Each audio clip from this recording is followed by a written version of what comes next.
And welcome back. Our next series of the day is going to be Maryville University going up against last year's champions of the Winthrop Eagles. Winthrop Eagles will be playing remotely from their hotel due to a necessary quarantine. Now, but the biggest point of all this here, though, is that this is a rematch of the previous finals. Absolutely. Last year, Winthrop and Maryville throughout the entire year were the two teams that everyone figured were going to make the finals, and that is what ended up happening. We had an amazing series. 3-1 victory by Winthrop, which a lot of people wouldn't necessarily expect. Obviously, Maryville with the prestige and the reputation, and Winthrop last year were the young guns. They were in the first year of the program, and they did really, really well. So it will be interesting to see kind of how this pans out coming into this year.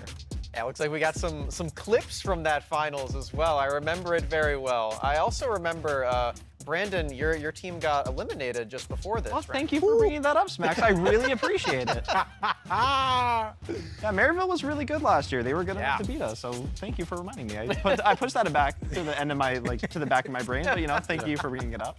I mean, you know what, guys, it's fine, it's okay, because what matters is that Brandon's team actually did beat two Canadian teams before that as well, so Thank you. know what, let's go along with that. But as of this year, this is a brand new team, a brand new squads, and if you look at a couple of the changes here, Smacks, you might see some familiar, but also some different faces. Yeah, right here for Maryville, they've got Spyrax moving up to Academy up at FlyQuest, replaced by APA, a very different play style right there, but also Niles making his return, heralded as one of the kings of collegiate, now back on the roster, and he wasn't there last time, but he did win with the team just before that.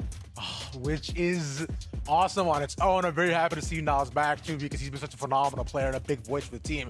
But on the other end, if we're looking at big voices and big players, then looking across the board on Winthrop's roster, these guys are no chumps. Yeah, definitely. And I think Winthrop's changes are really, really massive. Doxa right now is playing for EG Prodigies in the amateur circuit. One of the best mid laners, have Ivano replacing him. Saskio, as we were saying earlier on the cast, one of the greatest collegiate players of all time with 3 national championships that no one else can match, getting replaced by ZKG. So a lot of those players on that team have a lot to fill in terms of living up to the hype from the team last year. But this team by itself with these new players is definitely no slouch. And speaking of new players, though, I do want to highlight our main matchup of the day, that being the top lane between Niles, who we're already talking about, the big D's man, and of course, my boy, my friend, my bud, Smacks. Look how similar these stats are. The KDA, crazy. every single one of these, actually, I mean, the CS per minute is exactly the same. I don't know how often that happens. But yeah, these two top laners have been really, really interesting pieces for their team. Of course, both of them new to the squad from last year. Niles typically being one of those pressure valves for the squad, and Mabud doing the same thing, but in a very different way. We've been seeing a lot of split pushers from him, things like the Tryndamere and the Graves back when Hullbreaker was a really big thing. Yeah, definitely. I think there is a really, as much as the stats are the same, there is a big difference. If you think about collegiate, if you think about players at all in your mind, Niles is one of those guys. Yeah. Mabud, I feel like flies under the radar for a lot of people. This guy quietly does very, very well in the top lane, very often gets 10, 20 CS advantages, even sometimes willing to blind matchups that wouldn't necessarily be in his favor and still come out ahead. So I think that there's a big difference between, star of collegiate for many years in a row, and then our boy, our bud. Wait, we're matching. You are matching. Aww. That's so So cute. it will be interesting to see. I really want to pay attention to what the top lane matchups are going to be, especially being on 12-9. The tanks aren't really there. You do have a lot of Gwen. You do have a lot of Wukong that are still very strong on this patch. So it will be really interesting to see what these teams prioritize. You know what the fun part about a lot of this is that, so Mabud and also along with Niles, they actually practice together a lot. So they do a ton of different matchups too, right between themselves, and kind of going back and forth. Of course, they haven't recently, but there's a specific quote that I want to get off, right? Because Mabud talked about how he wants to kind of emulate Niles' career, big, egotistical player who comes in with a lot of confidence and then plays all these carries and decides that he zooms his way all the way up to LCS. And he said it's gonna feel real good making sure to walk across that stage or kind of or beat his idol, and then being able to get his blessing going through towards the tournament. But one player's blessing who we should definitely talk about is ZKG, which has allowed this team to be so much more flexible and grow as a whole. Look at him right up there, cheesing. He's so happy. What a happy boy. I'm happy he's here too as well, because this has been such an interesting story. This player in specific, he started off Playing in Champions Queue, playing in some PG, Yeah. not the most success there, but he really put his nose to the grindstone and built up so much skill, so much LP very quickly. Like he started at like D2 right at the start of the year, up to Challenger 800 LP already. And he's been putting in all the games, all the hours to be the best that he can be, because it's not easy to step into a role that was heralded by Saskia. Like you were just saying, one of the best players of all time. Right, which is absolutely nuts though. But I truly do think that ZKG has come into his own, Colomer. Yeah, definitely. And I think if you're looking at this matchup as a whole, it's really hard to kind of see necessarily where Winthrop has an advantage, because Maryville, top to bottom, are such good players. Yeah. I think if there is going to be a way that Winthrop comes away with a game or this series as a whole, it is going to be through bot side. I think Maryville's top side is very strong, arguably the strongest in the entire tournament out of all 8 teams. Bot lane is where sometimes you might have some weaknesses depending on what support they are going to run, because Maryville does run a flexible roster. I believe for this tournament, they're allowed to have 7 players. So it'll be kind of interesting to see how the bot lane shakes up, what supports specifically they think are a better matchup. Yeah. But if Winthrop is going to take games, it's probably going to be off ZKG.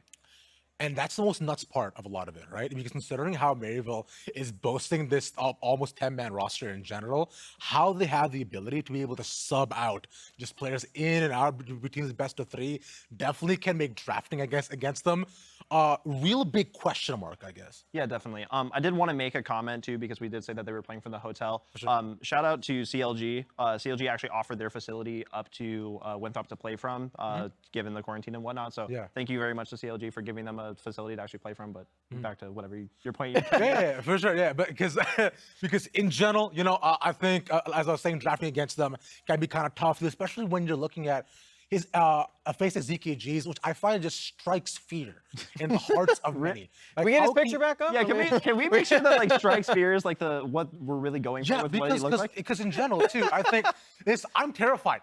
Aren't you? Just I think I might be more terrified of that Nar plushie than I am of him. He seems like a nice guy. I mean, no, of course, Okay, he's anyway. perfect. Let's compare.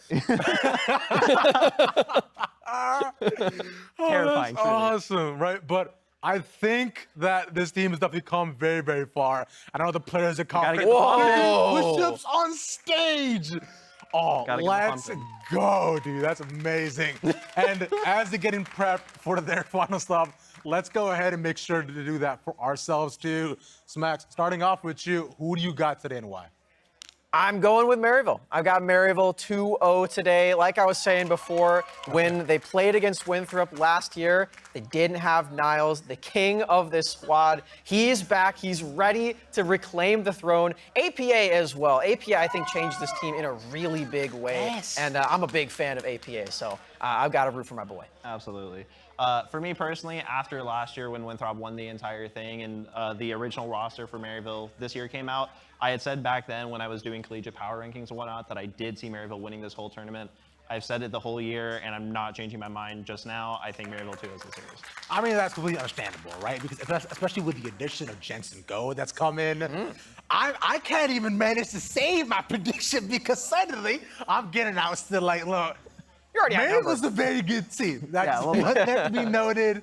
So, but, you know, I think the Winthrop boys as well are going to put up a fight. They will, for sure. And you know what? With all that, though, let's throw to our casters who also put up a big fight. Rebel Fox and Coco, y'all get it.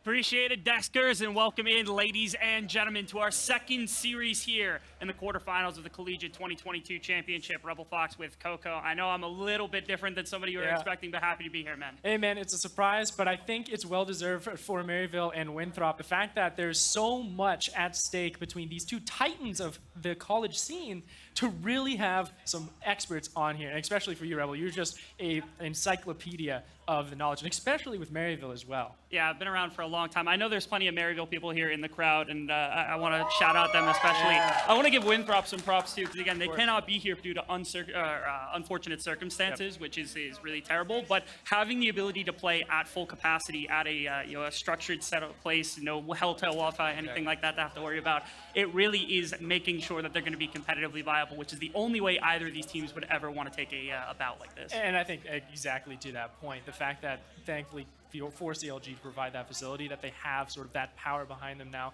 and sort of a nice like bolstering forces, because like you're looking there on social media, the team's looking down, they're looking like, hey, we came here all the way to Los Angeles to play at the studio. But now with that backing and support, it feels almost reinvigorated, and I'm feeling from Winthrop that it is going to just put a fire underneath Maryville now to where that bottom lane is going to be so important in this draft and throughout the entire series. Yeah, it's an exciting combination of the two. Maryville bringing in Azog with Shady as their experienced veteran. On the other side, you still have Kenji there, who again, one of the longer standing supports inside of competitive play elsewhere. We're going to jump into draft here to see what these two teams have prepared for us on the day. The exciting bits again are the addition of ZKG in the bottom lane. I know our guest talked about it quite a bit, and his flexibility in champion pool. Exactly. And, for Winthrop, you got to take care of that top lane as well. Niles is such a dominant player, almost by a mile apart from Mabud, but it is such a close statistical battle that you need to address some other lanes as well. Senna and Nocturne, I completely appreciate Maryville taking that away because, man, that just provides that whole flanking maneuver that Jensen is notorious for. And we do have notably that, of course, on red side, Winthrop has the ability to set up Ivano, Mabud, ZKG into some of these specialty picks to set their lanes up for some successes. But the other big thing is that Maryville on this blue side has access to Karma. They first picked it back in round of 16 just a little while ago. We'll see if Winthrop wants to go for something like that here in the third ban, just to set up their draft a little better. Take away that flexibility between APA and Shady. Yeah, and being on red side, I think that's the best place to do it. Banning Wukong out as well sort of forces Maryville to choose a little bit higher priority of, I'd have to say, either an ADC or a top laner there. And Jace usually is on that ban list, but hovering it here is also that gamble of, all right, we need to create a composition that really invests in focusing the resources on Niles, and that might be where that Karma Flex coming in for Winthrop could come into play, but it is going to be Lee Sin that can sort of play both sides of the map a bit more. We're still on 12-9, so we haven't shifted the entirety of the jungle meta yet, and you know that Odd Orange has played this champion to fruition for a very long time across a number of avenues of competition, so it's not shocking at all that he's going to grab that through. I also love the Jace hover, and immediately Mabud goes right to the Tryndamere hover as being one of his champions that he likes to carry on as well. The shots being fired between the two teams, even just hovers in draft, they're not willing to give an inch to the opposition. Of course, and it's going to be Misfortune instead, prioritizing what you can down there. And that's a lot of lane dominance already, and it works really well with both sort of those aggressive frontline supports. You could pair up a Nautilus or Leona with it if you're looking to really try and create those dive capabilities, or you can go with those enchanters that have started to gain popularity throughout the sort of new recent patches, even with 12.9 being the one online right now. Yeah, even with the ZKG kind of having this stranger champion pool, something like the MF fits into so many compositions. I like the idea of the long shot of Kenji going for something roaming like Rakan or Thresh that he's been known for in the past, as well as Frost Force grabbing the Volibear for early action. Maryville goes to a couple of key picks. First off, Ornn for Niles in the top lane, but the bigger one, the original Aurelion Sol was cool, but Nico has been the thing that APA has made his name on this entire split. He's been bullying people on the mid lane pick, and now he intends to do so against Ivano here today as well. Of course, and you got to do these just complete respect hovers and the ego hovers that come out through APA being a very dominant Aurelion Sol one trick when he was coming up through his career. But now, like you mentioned with the Nico, it's been permanently banned against him, and there's a lot of difficult counters that are sort of a 50-50 matchup anyways when you are dealing with that champion. Zoe, I really appreciate because it's saying, all right, I'm going to sort of botch the lane for a little while and prioritize more on those neutral objectives. And looking at the top three pickups here for Winthrop already, I'm just screaming. I'm looking for Dragon Pyro, Rift Herald Prio. I'm looking for a roaming support so you can get those Sleepy Trouble Bubbles online and have that support there to help lock down and get those kills and get this Volibear online. It feels like Ivano has stepped into a role where he has taken on a bit of the carry potential alongside Mabud. Mabud's been able to do so, but Ivano has also stepped up in some of the carry potential as well. So having the Zoe, some of the damage, and like you said, playing around some of the early aggression that Frost Force likes to call, that Kenji likes to call, makes a lot of sense for Winthrop, is a way to try to counteract what Maryville's going to do, where like they are an incredibly methodical team over the course of this entire split, and they don't want to let them sit there. Let's see what's happening in the rest of the bans. As you see Callista taken away from Azog, not letting him have that one, and the Karma taken off by Maryville. Both teams getting a little bit of a thing here. Now you do notice, of course, Winthrop on red side have the next pick. Kenji does like to grab Karma as well, so it makes sense even though they're banning it from themselves. Like the Kaisa being taken away, and then that Tryndamere, I was expecting possibly a Leona ban instead, because that's sort of the second support that Kenji would be going to with that Misfortune pairing. but instead it's going to be left open. So now that's that curiosity of, with Winthrop, all right, well, you still have the Ornn already picked up. So you don't need to worry about a counter in that top lane at this time. You can pick it now if you'd like, and you can save it for a support counter once it comes down to that 5th rotation. That might just be the possibility. Yeah, I would argue this could be a debatable flex, as a matter of fact, with the Trundle going up into the top lane to take out those resistances of the Ornn. Definitely possible. There's always the possibility of trying to set up a Volibear top lane if Mabud really wants that one, or the way long shot of the Trundle support, because you know Kenji was around when that happened. It would be shocking in the entire world, as it is Maryville going back to a tried and true of their own. They go to ranged bot lane with the Caitlyn and Lux combination, something they've pounded all season. They've always been good on it. It allows Shady to do quite a bit of work. He's this long-standing veteran, very talented player that Maryville's had in support for the last couple of years. Not shocking to get him on something that he can do some more damage with. Like you said, and like what the analyst had mentioned before, is that Maryville is such a just versatile team in its own right that they can just pivot of saying, you know what, Niles, you're going to play weak lane for a little bit. Don't worry about it. We're going to trust in on Shady and APA to really be the ones that can get us that priority early on, get some lane priority to where we can have Odd Orange on this Lee Sin starting to hunt around and get those early kills going. Nautilus being that final lockdown for Winthrop does do the same thing as Leona, but it provides a little bit more versatility of being able to go back and forth between the lines when those team fights break out. Now, speak to me a little bit about this, because Winthrop has now drafted Misfortune and Nautilus. To me, it's not the same kind of ability to poke away at the Lux and Caitlyn as they have. We talked about the Nico having a decent laning phase, or if not a good laning phase, especially APAs, into a Zoe pick. It seems like some of the lanes here for Winthrop don't work as well in individual circumstances. What's up, Chuckies? Hey, as it is with the Nautilus pickup, what I'm sort of hypothesizing here is that with the Caitlyn and Lux being there, being like, all right, we're going to poke you from afar, we're going to play that artillery oppression and trying to get turret plates online, that sort of more invests with the Nautilus to say, all right, Misfortune, you can farm underneath turrets safely. I'm going to roam around, get some pressure here online for the jungle and for the mid lane, so we can actually create that priority there to where those neutral objectives become a little bit more easier to sort of attract. Yeah, it's a situation where Maryville has set up their lanes to be powerful, and they have a facilitator in Odd Orange on this very powerful Lee Sin that he is talented at, and the opposition is looking to put together their really veteran pieces in Kenji and in Frostforce, who make those aggressive calls to start with. Winthrop wants to get off to a very quick lead in a game like this.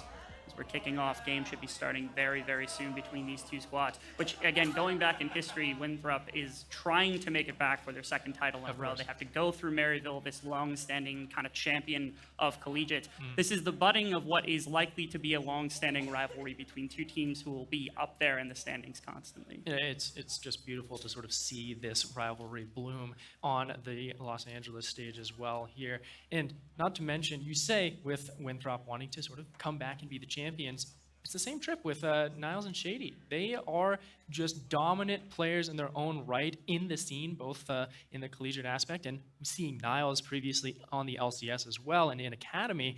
They're coming back for that vengeance of saying, you know what, we are the kings of collegiate. We're here to prove a point.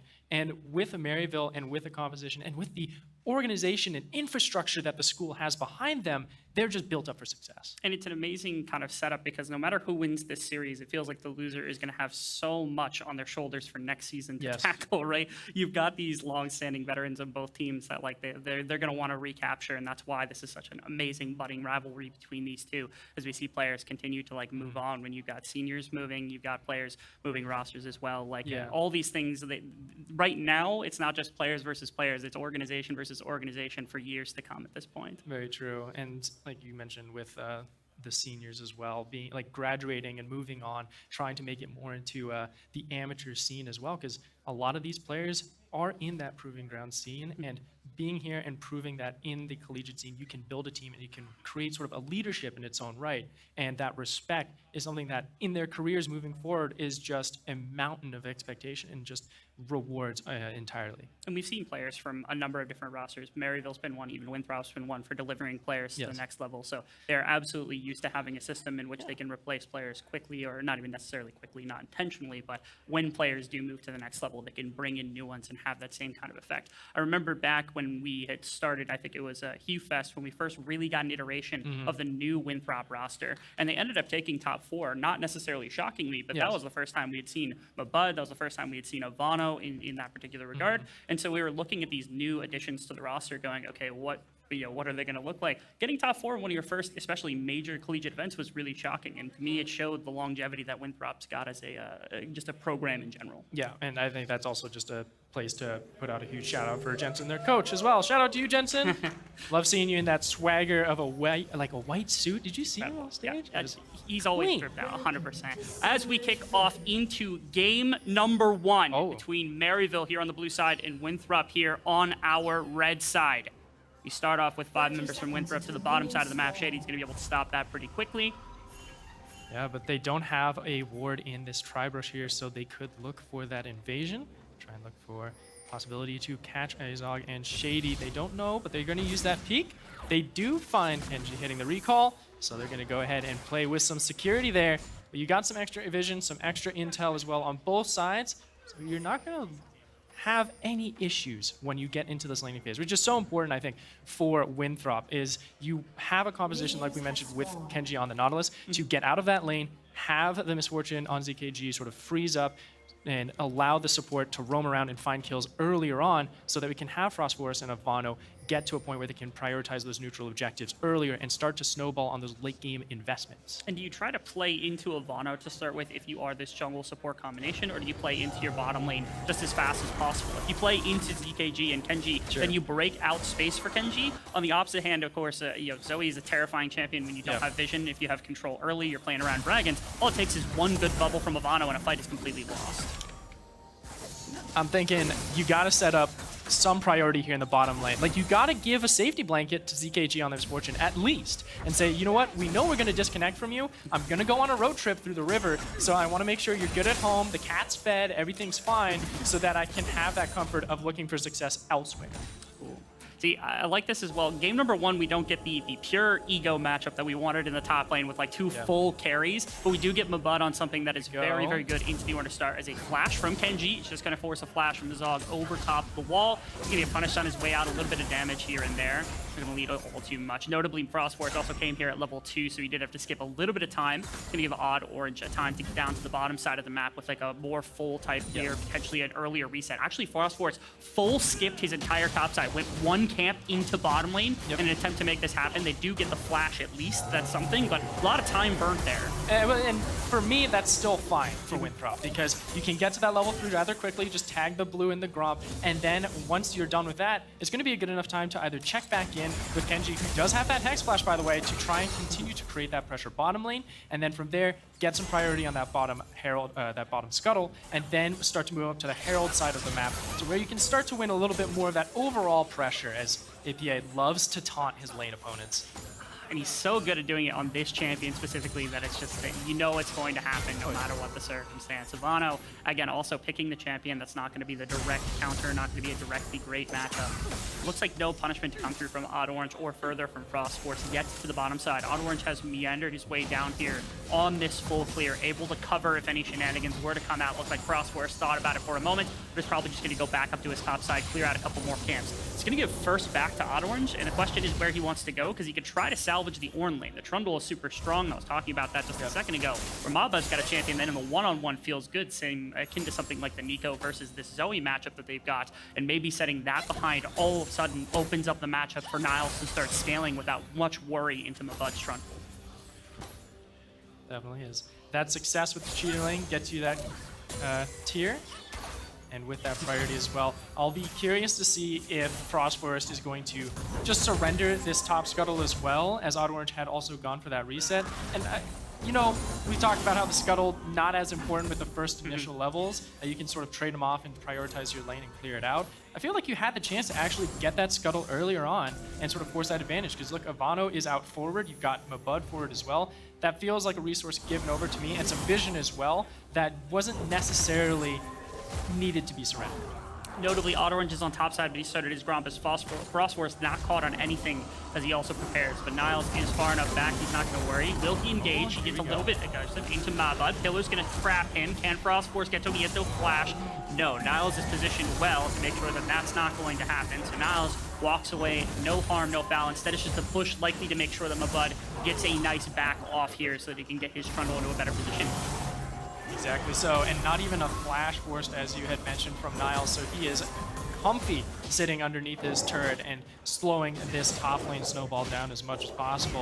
And with those resets coming in, like you said, we can go ahead and try and get some items on this Trundle to where he can start to challenge a little bit more, because Ornn, notorious for having some very strong base damage trading, even without any of those starter items. So you need to get that early economic advantage, some pressure as well, so that you can inevitably just sort of overtake that natural aggression that Ornn can provide. Going for a quick pickaxe is Mabud also, which kind of indicates to me Hull Breaker, so he really wants to play for the one-on-one lane up against Niles to start with. I do want to make note also, again, Odd Orange has had faster camps than Frost Force after that initial level 2 gank, and so I'm tracking when level 6 comes through because the flash from Kenji is not going to be up likely in time to get away from Odd Orange if he does get the kick, as Frost Force spotted out on the bot side here by Shady and Azog.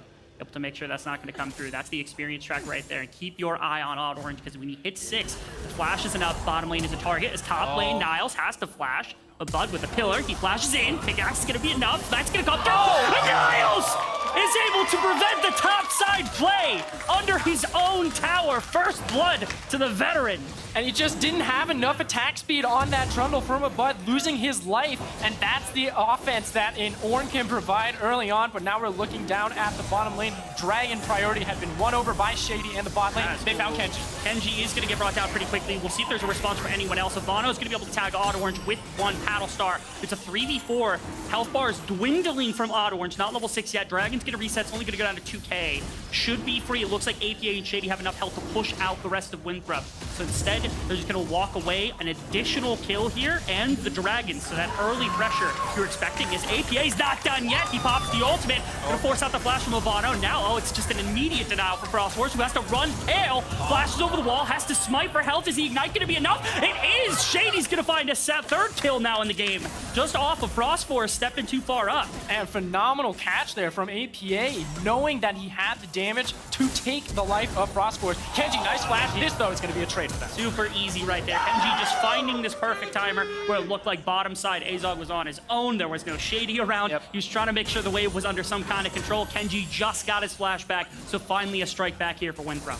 Yep, and a phenomenal job. And this is sort of the aggression that won them over that lane priority in the bottom lane, scouting out Frost Force, getting in the face of ZKG and Kenji, and then you already have that river priority there from Odd Orange. So you have this neutral objective set up, create some pressure here, and then from here on out, during that solo kill notification just tells the entire team, all right, we can go for this bot objective because we have top lane pressure already. So well done from Maryville, showing the capability and the adaptation that they can provide across the map and across their players. And we can always talk about how good the Maryville is on like a team coordination level, especially with like Jensen Go stepping in. He's implemented a very kind of a system that he's described where all of their players can plug and play into it. They all understand what they need to be doing, but the individual plays, things like the Niles underneath his top turret, APA on his Nico, or plays like Shady being able to roam up and help him out to make sure they secure another one, are the things that really push them over the edge. Is why we predict them to almost always be the #1 team in collegiate year in, year out. Of course, trying to make sure that they have all of their flanks accounted for,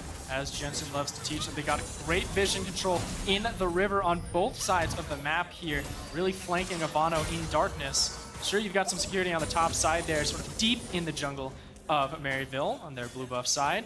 Try and see if they can clear a little bit out, because now we're trying to fight for this Rift Herald. We're going to see if we can try and break some turret plates, get some gold on the board for ourselves, because we're currently 2,000 gold down here for Winthrop. You need to find some economy in this game, because you're slowly bleeding. True. They try to pull a little bit of mid lane, but unfortunately with Shady reinforcing APA with Odd Orange here, and also with first move from Azog, they're not going to have the reinforcements. They're going to go to Niles as fast as possible. They're going to get the Orange stuck up against the wall ultimate. See if he even gets it off. He does. He's able to find it. Not unstoppable. Is going to prevent Frost Force from getting knocked up. I think it yields the Rift Herald because they trade a lot and a lot of health bar for one member, with all 4 members of Maryville coming up, but they do at least get some gold.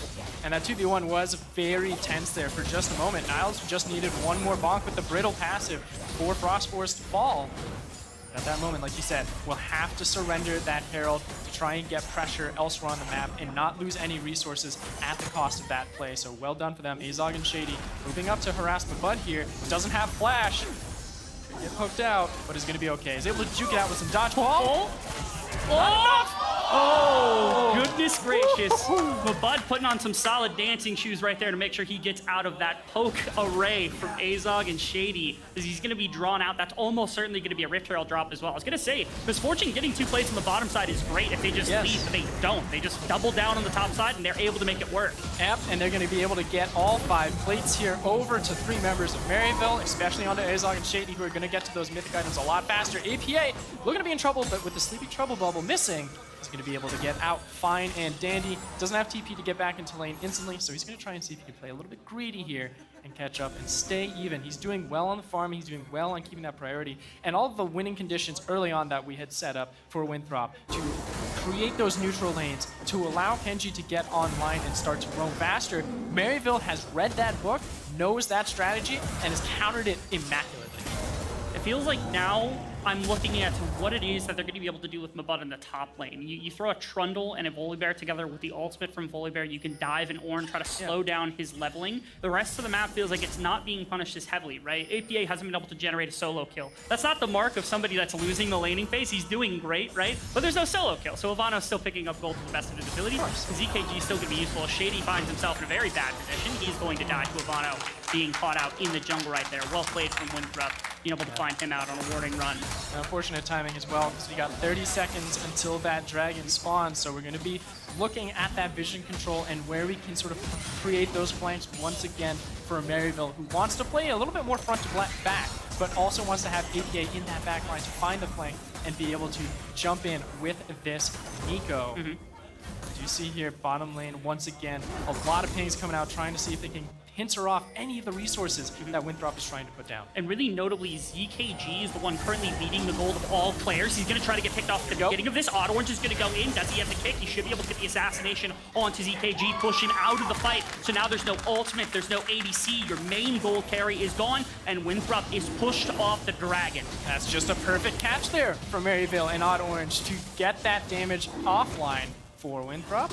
That just immediately, like you said, surrenders this neutral objective. But hey, it's just the first 2 dragons. We do have the Cloud Soul going to be online for this one. So that will provide some kind of flexibility and some maneuverability, per se, for Winthrop to try and catch up. And they really need it. So I need them to double down here, get onto this warding of those neutral objectives, and to work together as that team. They have the composition to work those neutral objectives very well, but they've been off tangent with each other, off eaten away, and it's either been ZKG or Frostburst or Kenji that has just been slightly off that tempo, and it's really being punished by Maryville. And finding a way to get this Misfortune involved in a team fight is going to be crucial. Like you said, whether it's around a neutral objective or any other circumstance, this is the champion that feels like it needs that advantage going. Trundle's not going to scale to your late game. Kenji is... okay, he's going to be able to hook himself out of that situation. I think he sensed impending doom, hence the not taking the blast plant over top of the wall into 3 members of Maryville. That certainly would have been a death sentence. Yeah, Spider Nautilus, he does have spider senses, so he can go ahead and swing out just fine. And from here, I'm thinking, all right, well, Carol's not up for a few minutes. We have some time to prioritize these lanes. It gives Winthrop some kind of like reprieve to not have to focus on too much at once, try and look around, but Niles is just bonking Mabud. Like, this is just obnoxious from him and really just throwing down the hurt. Even with the hull breaker, that's still a decent amount of damage from Ornn. Yeah, he bonked it down. Bottom lane is going to be a bit of a play into Kenji as well. He's going to get brought down as well. Azog with the Gale Force has enough damage. The catch from Shady, the light binding out of that brush, enough to bring down the support here. I think it's also going to be a Luden's Tempest from Shady as well. You just want raw damage. You want this bottom lane to just constantly pick people off who are on that odd tempo from the rest of their team. Catch them out, use that vision control, use that range that you have, and obliterate the opposition from afar without even a notice that you're in the area. Another catch, though, as we check in. Orange is just doing so well of being able to adapt. He's 40 CS up against his jungle opponent of Frost Forest. And with all that being said, that's like, you've got a Gourd Drinker already online to just the components of a tank mythic item, which for me, now we've got to think about which mythic Frost Force really needs to go, because he's having trouble getting in, staying in, and keeping people connected. And that, for me, is a lot of problems to address, even just with that one cash-in that you're still waiting to get in 14.5 minutes into the game. feels like they missed a window where the Volibear was going to be able to run the Lee Sin in a one-on-one in the early stage of the game, and now that Odd Orange has had an experience in gold, they're starting to be able to do. I want to make mention of this. Maba got 2 plates while he was getting bullied. I wonder if he just gets this tower outright, but they have 3 here on the defense. They want to make sure they can punish him. Looks like there's going to be multiple. Will they catch him with any CC? He's going to come through. He's going to come through. Ult's going to get him knocked back. And it's an easy kill onto Mabud. Pushing for that tower. He tried. He can do some damage to the towers. Mid play, and this could be another play. Bono. Solo Bolo? Yes, there it is. And right afterwards, Frostborn's going to jump in on APA. He's going to be ignited. He's going to have to run out tail, but unfortunately, it is just going to be a response. The 1-for-1 comes through in the mid lane after the play on top. And now with ZKG coming in, maybe they can look to push. There's rotation from Maryville towards their mid lane from Shady to try to ult the wave, maybe, but that's all the defense they've got. Possibly. That's all that they have available for them. And for me, ZKG can sort of just whittle away at this turret, try and create some more area to work with for Winthrop. Because they've got to get through these tier 1 turrets. You have a very weak tier 1 turret on the top side there for Maryville. So you could try and address and take that down just to get some gold into your pockets. But from here, this is again just the beautiful Ian classic of APA. He finds a catch, he's like, yep, I got the damage. I know exactly what I need to do. Blow you up. And this also shows that Nico is just such a strong champion right now. Yeah, and APA plays it to a plum, able to take advantage of all the CC layering right there to get it. Frostforce, unfortunately, here to punish him as soon as they are afterwards, but not able to grab the mid tower up, and no plates, which means that there's not anything tangible really for ZKG, as Rift Herald 2 goes into the pockets of Maryville. There's a little bit of poking around as well from the side of Winthrop. They're not probably going to attempt anything. It's now a question of what they want to do next. Kenji feeling the effects of this one. Ouch! You got all that damage, and Nas is able to take it away. Well done there from Maryville to find that catch. And perfect timing, too. 40 seconds until Dragon. Winthrop has not set up for that objective whatsoever. Sure, you've got Mabut down there in the bottom lane, trying to get as much pressure as possible, but the rest of Maryville is already en route. They can take out this vision. They can create that perimeter, create that zoning pressure that Acaden and Lux are notorious for. And you can look for that soul point on this Dragon. Sure, Winthrop is trying to pressure back in, but I feel like this reset is at a perfect time for them to just come back in through brute force and challenge Winthrop. Yeah, 2 things is, number 1, like you said, if they're all backing, they're coming in through bot lane. They've got Rift Herald as well, so there's a lot that they can do to just pull away Winthrop from that bottom side river with the Dragon attempt. They're going to try to slow down the Dragon stacking to the best of their ability. Niles is going to come in here. They're ready and raring to fight if the time comes. Mabud really can't access this with AP on the backside of the fight. This is where ZKG may be able to help turn. This is where Winthrop may be able to look for a fight to try to turn their favor in this game, because it's not looking great for them right now. As the Dragon contested on both sides, going to be grabbed up by Maryville. Caught up in ZKG's ultimate, who's going to find one to begin with. Azog getting run down by Frostforce, who's going to go into Zonia's. As multiple members for Winthrop are way too low to continue. And that's just a 1-for-1 in the grand scheme of things. Dragon going to Maryville. They'll take that trade all day. You know Winthrop really wanted that team fight. Yeah, Maryville was hunting for that team fight, trying to get the kills instead of the objective. But getting the objective too is just icing on the cake. They get another pick onto ZKG. Shady just showing the daylight out of Winthrop and blowing them away. And with that, with all the health bars being so low, bottom side they had to leave, mid lane they had to leave. Avanos here on low health, but they're going to try to catch him, and that's an absolutely amazing punishment. Not going to tag him, but that's going to be enough damage right there. As Mabud maybe going to try. Instead, Niles just going to walk out as they're punishing these overstay here. On the bottom side, you can see Azog had an opponent who left, and he just took the tower. It's Winthrop who has to make bad decision after bad decision here. And just seeing this out of Maryville, who we've had some inklings of errors when it comes into the early game throughout their history. But this game in itself, I have not seen any massive errors on the side of Maryville. You usually see that overzealous egos coming in from Nile, and let's just look at this fight once again. You can see Maryville trying to set up for this fight here, and having that plan, and getting the steal in, forcing Winthrop into this position, and sure, you lose the life of Odd Orange, but the rest of Winthrop is scattered to the winds.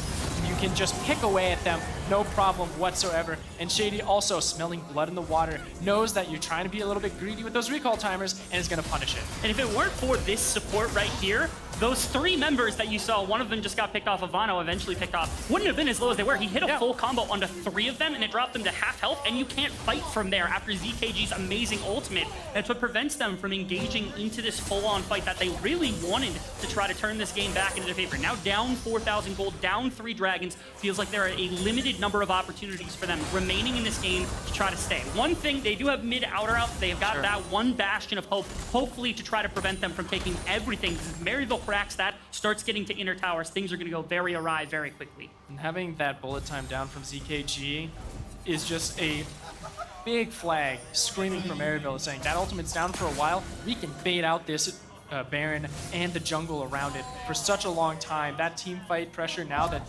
Winthrop would have is no longer there. And Mabud just in a world of trouble. He's exhausted. He is going to be brittle. He's going to be knocked up twice. He's going to be smited. His tower's going to go down. How many more ways can you prove that the man is going to die? Maryville, as the rest of Winthrop are here for the defense of their top inhibitor tower as Maryville stands resolute. They just burned a number of ultimates. Maybe this is the fight that they're looking for. TP right on top of Kenji, and he's going to go down almost immediately in the fight. Abano's going to find a bubble, but he's not really going to get anything out of it. As Frostforce now going to get caught up. He's getting caught in the Pop Blossom. He's not. He's able to ult out just in time as Azog continues to take the inhibitor on the top side of the map here as Winthrop scattered to the wind off the back of losing a couple of members.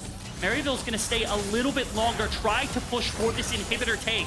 They can help them secure objectives in the next few minutes. Abano's still on the side, making sure they're going to be respectful. They're going to back off here, just going to walk away with their prizes. Risky business there.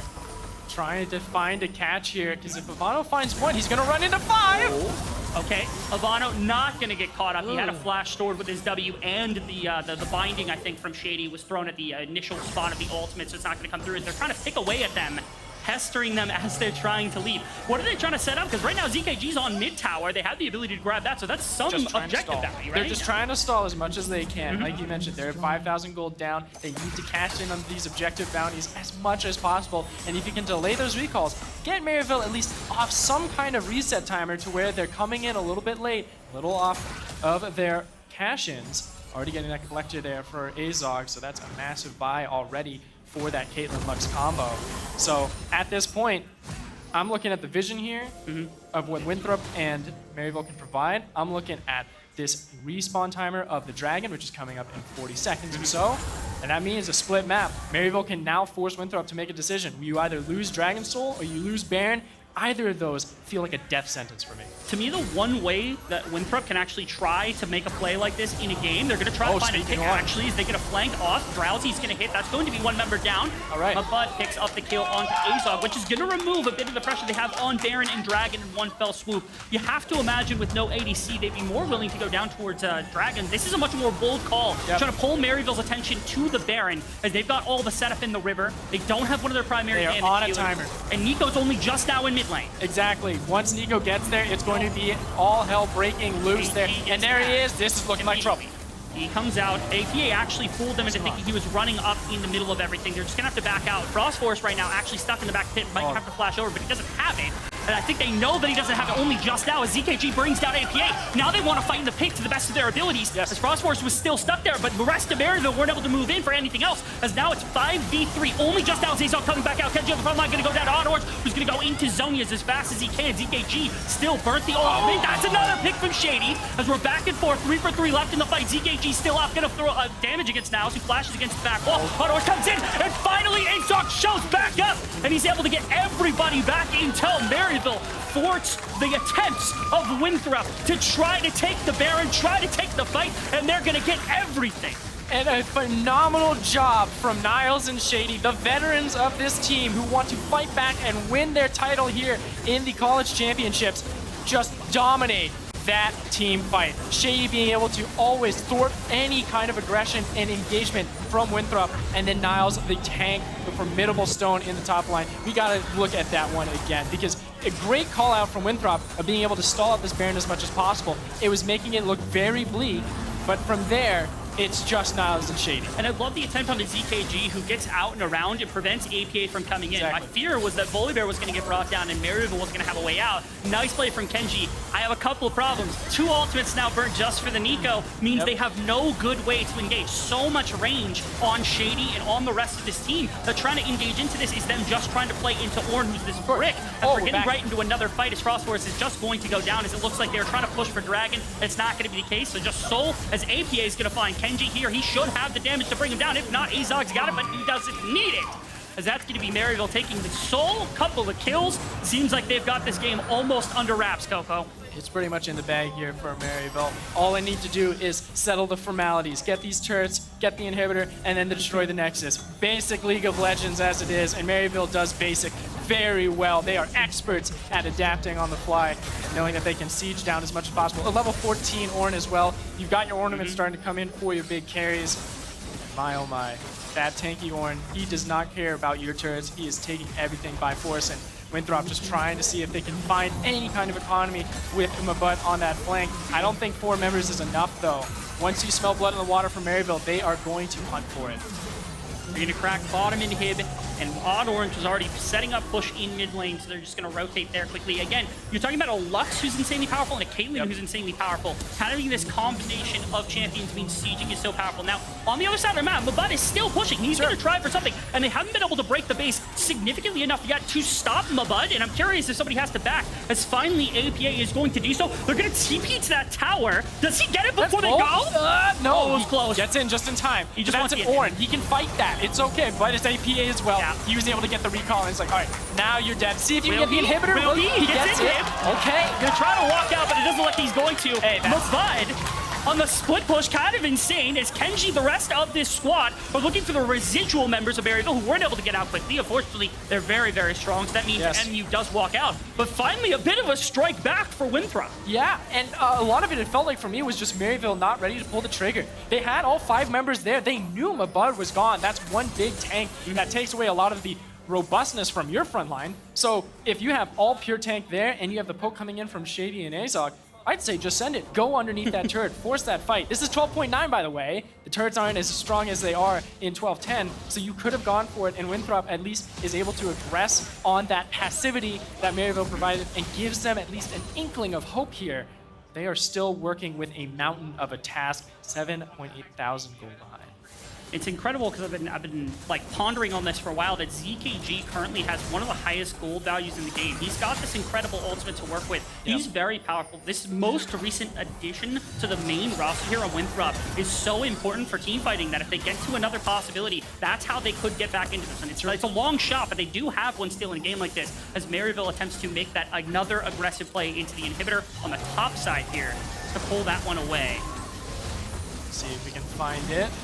Break 1 inhibitor down, 2 inhibitors down. Now you just do rotate back to mid, break all 3 in, get all super minions flooding through. But Kenji does not want to go quietly into the night. He wants to force some kind of fight here. He knows that you cannot just roll over against Maryville. You need to try and go blow for them.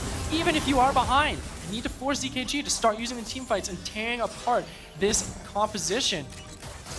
Just trying to look for that flank. Maybe Mabud can find it. Maybe Frost Force. But Kenji gets it. Ult into the back. Not going to get anything, really, as Mabud also kind of stuck up here. He sees enough. Ornn ultimate's going to go into the back line. Auto Orange finds one. Gets no, down. ZKG falls. And with that, I think the hopes are extinguished for Winthrop here in game number 1 as Maryville continues to flood into the base. Pop Blossom's going to find a couple of members as well, as that means that Maryville is going to step through all of Winthrop in game number 1. They're going to clean up the inhibitor, and they're going to close out this game.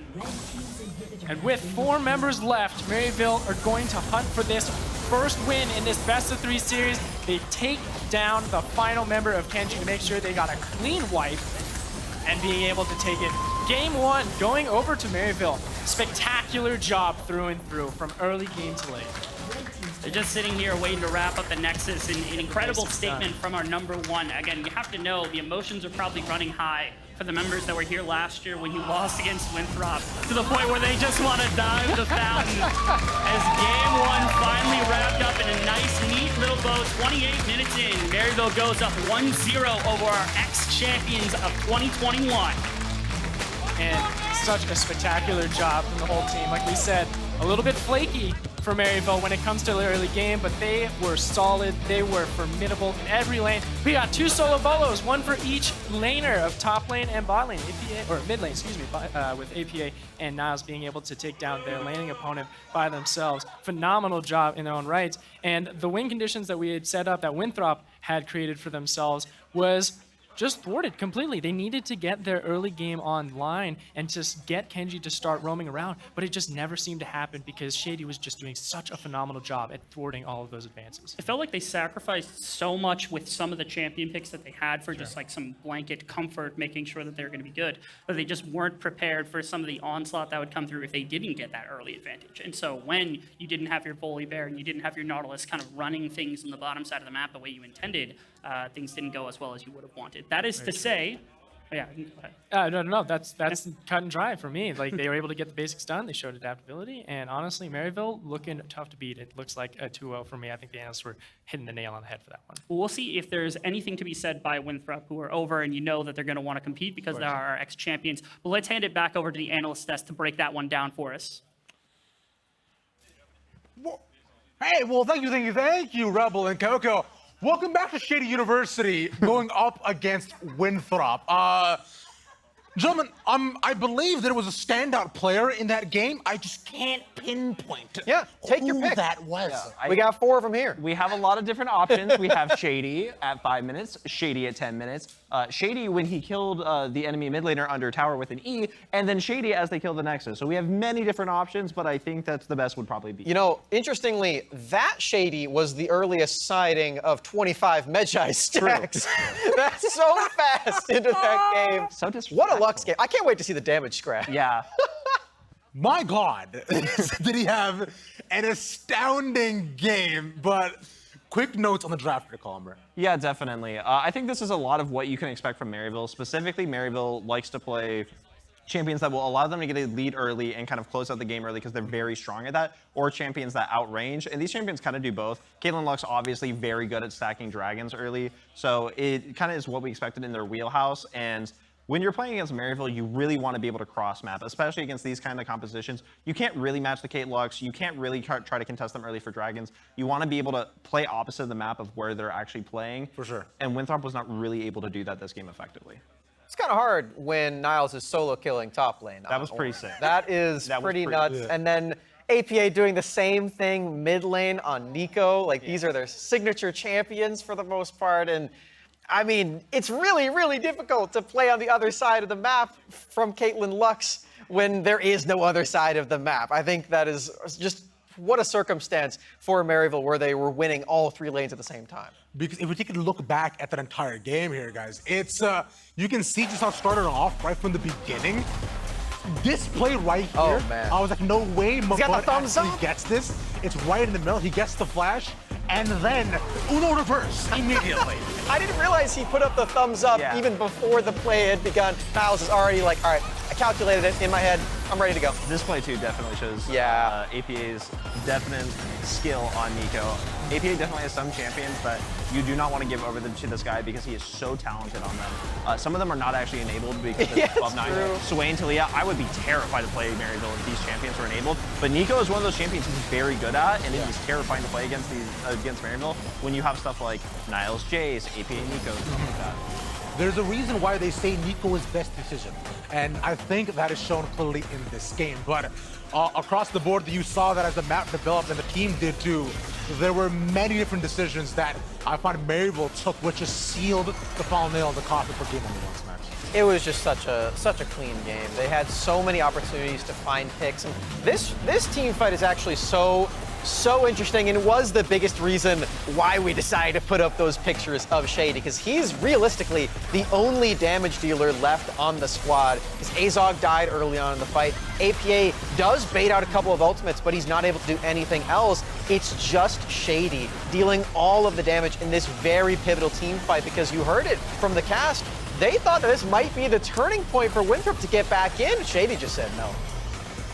And it just kept happening every single time. The denial, the absolute wall that was Maryville did not let even a spoon, a crack, a brick to break against Winthrop University. Let's get the damage charts. I want to see it. I know we got one last clip, but I'm holding my breath to see just how much more he did than everybody else. Because not every day. Got first, right? Oh, Take yeah. your bets. Take your bets. How much did he do? Give me a number. Call it. 36,482. Okay. What? Smacks. 36,483. Cool. 36,485. What? I know, a spicy take in general. All right, let's see it. Okay, what do well, we got? okay, we all We're, busted. we're not close. We're, He was the most. Okay, so maybe Shady isn't that good. Just kidding. wow. I coming back down to reality a little bit. I think going into this round, a lot of the teams that we considered contenders have had good performances, but not very consistent. Maryville is a team that has consistently shown that they will beat any single team and be very consistent at it. And this just goes to show that Maryville is probably the favorites to win this whole thing. Yeah, to touch on Shady just one more time. He hasn't actually been playing in the Proving Grounds games that Maryville has been rocking in the past few weeks. Yeah. They've been playing with Zyko, and I think I finally am realizing why they're doing that, because they are playing on a very different patch. Yeah. And if Shady's going to come out with these mages and things like the Pike, perhaps, that we know he's got in his wheelhouse, it makes a lot of sense that they wouldn't want him to get practice on the new durability patch. So he's coming with a lot of practice on 12.9, it seems. I believe how you so aptly dubbed it is that Shady went into the hyperbolic time chamber Yes. and decided to just boom, boom, boom, boom, and suddenly he comes out of superpower like, I'm ready 12.9, let's get it. I'm gonna play base Lux and absolutely destroy the entire enemy team. That's based Lux to you. Yeah. Oh my God. So Winthrop chose blue side, by the way, just so you guys know.